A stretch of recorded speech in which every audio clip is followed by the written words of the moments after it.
storyteller, and I would like to tell you a few personal stories about what I like to call the danger of the single story. I grew up on a university campus in eastern Nigeria. My mother says that I started reading at the age of 2, although I think 4 is probably close to the truth. So I was an early reader, and what I read were British and American children's books. I was also an early writer. And when I began to write at about the age of 7, stories in pencil with crayon illustrations that my poor mother was obligated to read, I wrote exactly the kinds of stories I was reading. All my characters were white and blue-eyed. They played in the snow. They ate apples. And they talked a lot about the weather, how lovely it was that the sun had come out. Now, this despite the fact that I lived in Nigeria. I had never been outside Nigeria. We didn't have snow. We ate mangoes. And we never talked about the weather because there was no need to. My characters also drank a lot of ginger beer because the characters in the British books I read drank ginger beer. Never mind that I had no idea what ginger beer was. And for many years afterwards, I would have a desperate desire to taste ginger beer. But that is another story. What this demonstrates, I think, is how impressionable and vulnerable we are in the face of a story, particularly as children. Because all I had read were books in which characters were foreign, I had become convinced that books, by their very nature, had to have foreigners in them and had to be about things with which I could not personally identify. Now, things changed when I discovered African books. There weren't many of them available, and they weren't quite as easy to find as the foreign books, but because of writers like Chinua Achebe and Kamara Laye, I went through a mental shift in my perception of literature. I realized that people like me, girls with skin the color of chocolate, whose kinky hair could not form ponytails, could also exist in literature. I started to write about things I recognized. Now, I loved those American and British books I read. They stirred my imagination. They opened up new worlds for me. But the unintended consequence was that I did not know that people like me could exist in literature. So what the discovery of African writers did for me was this. It saved me from having a single story of what books are. I come from a conventional middle-class Nigerian family. My father was a professor. My mother was an administrator. And so we had, as was the norm, living domestic help who would often come from nearby rural villages. So the year I turned 8, we got a new houseboy. His name was Fide. The only thing my mother told us about him was that his family was very poor. My mother sent yams and rice and our old clothes to his family. And when I didn't finish my dinner, my mother would say, "Finish your food. Don't you know people like Fide's family have nothing?" So I felt enormous pity for Fide's family. Then one Saturday, we went to his village to visit. And his mother showed us a beautifully patterned basket made of dyed raffia that his brother had made. I was startled. It had not occurred to me that anybody in his family could actually make something. All I had heard about them was how poor they were, so that it had become impossible for me to see them as anything else but poor. Their poverty was my single story of them. Years later, I thought about this when I left Nigeria to go to university in the United States. I was 19. My American roommate was shocked by me. She asked where I had learned to speak English so well and was confused when I said that Nigeria happened to have English as its official language. She asked if she could listen to what she called my tribal music and was consequently very disappointed when I produced my tape of Mariah Carey. She assumed that I did not know how to use a stove. What struck me was this. She had felt sorry for me even before she saw me. Her default position toward me as an African was a kind of patronizing, well-meaning pity. My roommate had a single story of Africa, a single story of catastrophe. In this single story, there was no possibility of Africans being similar to her in any way, no possibility of feelings more complex than pity, no possibility of a connection as human equals. I must say that before I went to the US, I didn't consciously identify as African. But in the US, whenever Africa came up, people turned to me, never mind that I knew nothing about places like Namibia. But I did come to embrace this new identity, and in many ways, I think of myself now as African, although I still get quite irritable when Africa is referred to as a country, the most recent example being my otherwise wonderful flight from Lagos 2 days ago, in which there was an announcement on the Virgin flight about their charity walk in India, Africa, and other countries. So after I had spent some years in the US as an African, I began to understand my roommate's response to me. If I had not grown up in Nigeria, and if all I knew about Africa were from popular images, I too would think that Africa was a place of beautiful landscapes, beautiful animals, and incomprehensible people fighting senseless wars, dying of poverty and AIDS, unable to speak for themselves, and waiting to be saved by a kind white foreigner. I would see Africans in the same way that I, as a child, had seen Fide's family. This single story of Africa ultimately comes, I think, from Western literature. Now, here's a quote from the writing of a London merchant called John Locke, who sailed to West Africa in 1561 and kept a fascinating account of his voyage. After referring to the Black Africans as beasts who have no houses, he writes, "They are also people without heads, having their mouths and eyes in their breasts." Now, I've laughed every time I've read this, and one must admire the imagination of John Locke. But what is important about his writing is that it represents the beginning of a tradition of telling African stories in the West, a tradition of sub-Saharan Africa as a place of negatives, of difference, of darkness, of people who, in the words of the wonderful poet Rudyard Kipling, are half devil, half child. And so I began to realize that my American roommate must have, throughout her life, seen and heard different versions of this single story. As had a professor who once told me that my novel was not authentically African. Now, I was quite willing to contend that there were a number of things wrong with the novel, that it had failed in a number of places, but I had not quite imagined that it had failed at achieving something called African authenticity. In fact, I did not know what African authenticity was. The professor told me that my characters were too much like him, an educated and middle-class man. My characters drove cars. They were not starving. Therefore, they were not authentically African. But I must quickly add that I too am just as guilty on the question of the single story. A few years ago, I visited Mexico from the US. The political climate in the US at the time was tense, and there were debates going on about immigration. And, as often happens in America, immigration became synonymous with Mexicans.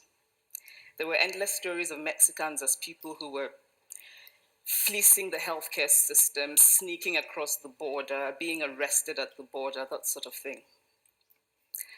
I remember walking around on my first day in Guadalajara, watching the people going to work, rolling up tortillas in the marketplace, smoking, laughing. I remember first feeling slight surprise, and then I was overwhelmed with shame. I realized that I had been so immersed in the media coverage of Mexicans that they had become one thing in my mind, the abject immigrant. I had bought into the single story of Mexicans, and I could not have been more ashamed of myself. So that is how to create a single story. Show a people as one thing, as only one thing, over and over again, and that is what they become. It is impossible to talk about the single story without talking about power. There is a word, an Igbo word, that I think about whenever I think about the power structures of the world, and it is nkale. It's a noun that loosely translates to be greater than another. Like our economic and political worlds, stories too are defined by the principle of nkale. How they are told, who tells them, when they are told, how many stories are told, are really dependent on power. Power is the ability not just to tell the story of another person, but to make it the definitive story of that person. The Palestinian poet Mourid Barghouti writes that if you want to dispossess a people, the simplest way to do it is to tell their story and to start with secondly. Start the story with the arrows of the Native Americans and not with the arrival of the British, and you have an entirely different story. Start the story with the failure of the African state and not with the colonial creation of the African state, and you have an entirely different story. I recently spoke at a university where a student told me that it was such a shame that Nigerian men were physical abusers like the father character in my novel. I told him that I had just read a novel called American Psycho, and that it was such a shame that young Americans were serial murderers. Now,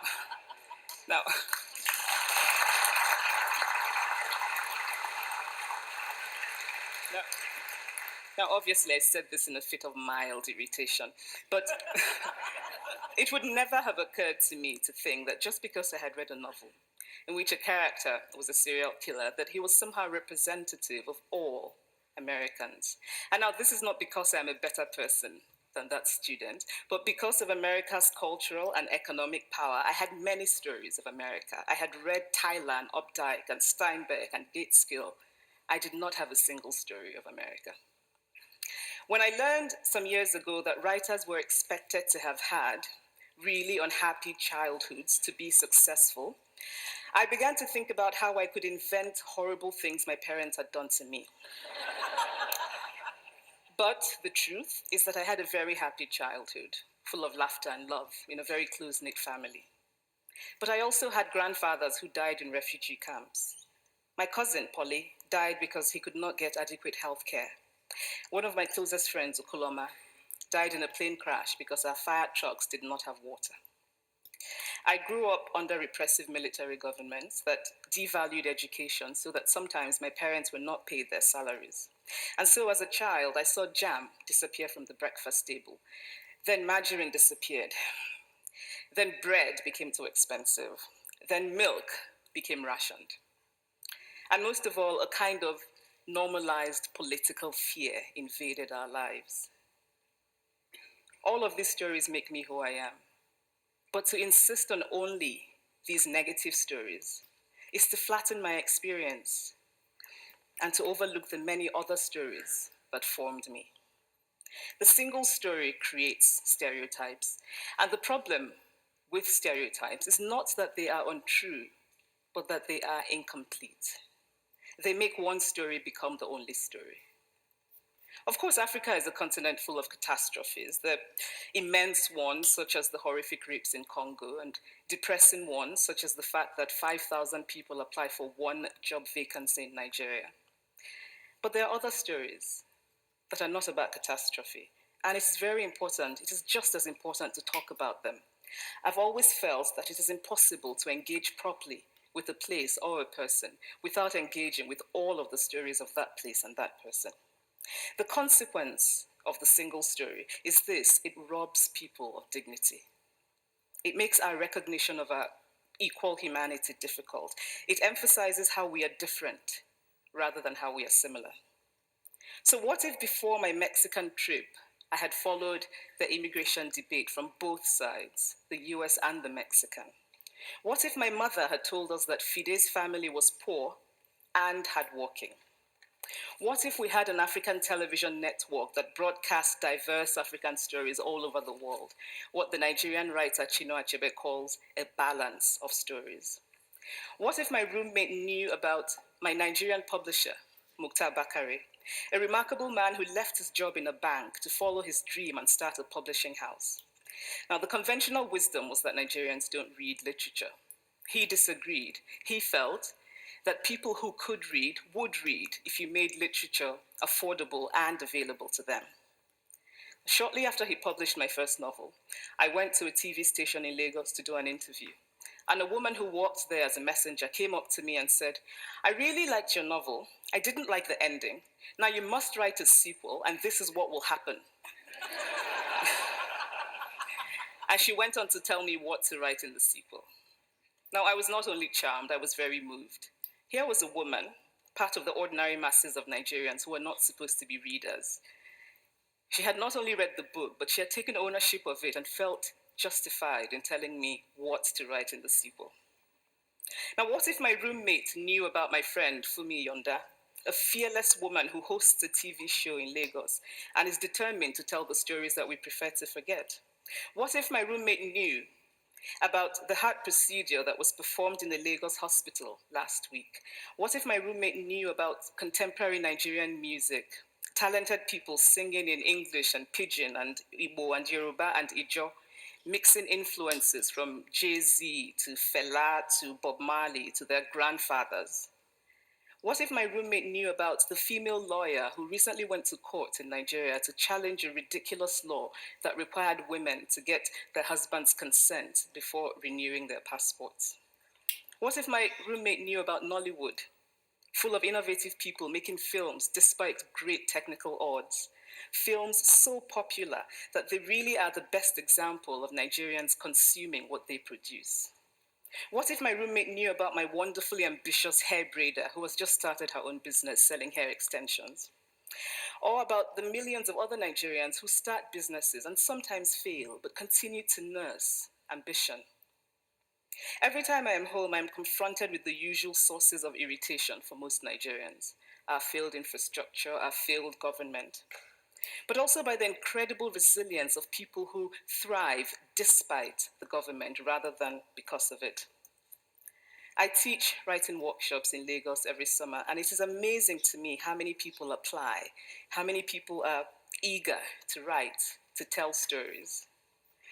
My Nigerian publisher and I have just started a nonprofit called Farafina Trust, and we have big dreams of building libraries and refurbishing libraries that already exist and providing books for state schools that don't have anything in their libraries, and also of organizing lots and lots of workshops on reading and writing for all the people who are eager to tell our many stories. Stories matter. Many stories matter. Stories have been used to dispossess and to malign, but stories can also be used to empower and to humanize. Stories can break the dignity of a people, but stories can also repair that broken dignity. The American writer Alice Walker wrote this about her southern relatives who had moved to the north, and she introduced them to a book about the southern life that they had left behind. They sat around reading the book themselves, listening to me read the book, and the kind of paradise was regained. I would like to end with this thought, that when we reject the single story, when we realize that there is never a single story about any place, we regain a kind of paradise. Thank you.